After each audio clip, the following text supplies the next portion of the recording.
बुजुर्ग नेताओं को लेकर बीजेपी ने क्या प्लान बनाया है? क्या बीजेपी के बुजुर्ग नेताओं की होने वाली है बल्ले बल्ले? साल 2014 में सत्ता में आने के बाद बीजेपी ने 75 साल की उम्र से अधिक नेताओं को सरकार में जगह नहीं देने का फैसला किया था, जिसके बाद कई नेताओं को मंत्री पद तक छोड़ना पड़ा था। कहा तो ये भी जा रहा था कि आगामी लोकसभा चुनाव में बीजेपी के इन बुजुर्ग नेताओं को टिकट से भी महरूम रखा जा सकता है।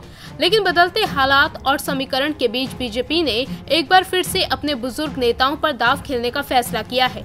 मिली जानकारी के मुताबिक बीजेपी के शीर्ष नेतृत्व ने 75 साल की उम्र पार कर चुके कई दिग्गज नेताओं को लोकसभा का चुनाव लड़ने का फैसला किया है। खासतौर से यूपी में एसपी-बीएसपी गठबंधन और कांग्रेस की चुनौती से जूझ रही पार्टी अपने दो वयोवृद्ध नेताओं डॉक्टर मुरली मनोहर जोशी और कलराज मिश्र को चुनावी मैदान में उतारेगी।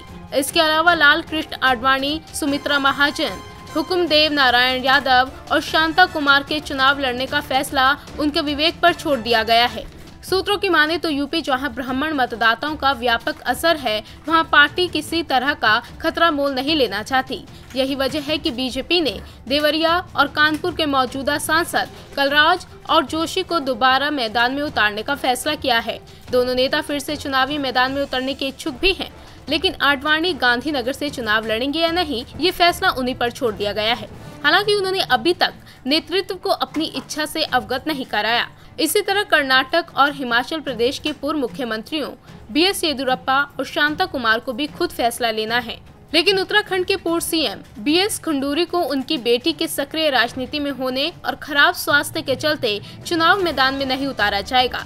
इसके अलावा स्वास्थ्य कारणों से अलग चुनाव नहीं लड़ने का ऐलान करने वाली सुषमा स्वराज को भी चुनावी मैदान में उतारना पड़ सकता है। हालांकि सूत्र ये भी कह रहे हैं कि इनके चुनाव जीतने के बावजूद पार्टी 75 साल की उम्र सीमा पार कर चुके नेताओं को सरकार में कोई जिम्मेदारी नहीं देने की नीति पर कायम रहेगी। इंडिया न्यूज़ वायरल की रिपोर्ट।